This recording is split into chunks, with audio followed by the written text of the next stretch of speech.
Hi friends, ಇದು ಸಕಲೇಶಪುರದಿಂದ ಒಂದು 10 kilometre ಆಗುತ್ತೆ ಈ ಜಾಗಕ್ಕೆ. ಇದು ಬಂದ್ಬಿಟ್ಟು ತುಂಬ ಚೆನ್ನಾಗಿದೆ ಈ ಜಾಗ.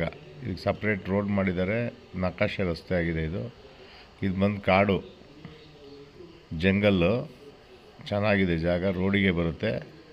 ಇದರಲ್ಲಿ ನಿಮಗೆ 2 ಎಕರೆ ಕೊಡ್ತಾರೆ. 32 lakhs ಹೇಳ್ತಿದ್ದಾರೆ. ಒಂದು ಸ್ವಲ್ಪ ನೆಗೋಷಿಯಬಲ್ ಆಗುತ್ತೆ ಸ್ನೇಹಿತರೆ, ಜಾಸ್ತಿ ಆಗಲ್ಲ. ತುಂಬ ಚೆನ್ನಾಗಿದೆ, ಸಕಲೇಶಪುರಕ್ಕೂ ನಿಯರ್ ಇದೆ. ಮತ್ತು ಹೈವೇಗೆ, ಬೆಂಗಳೂರು ಟು ಮಂಗಳೂರು ಹೈವೇಗೆ ಬಸ್ 5 ಕಿಲೋಮೀಟ್ರ್ ಆಗುತ್ತೆ ಅಷ್ಟೇ.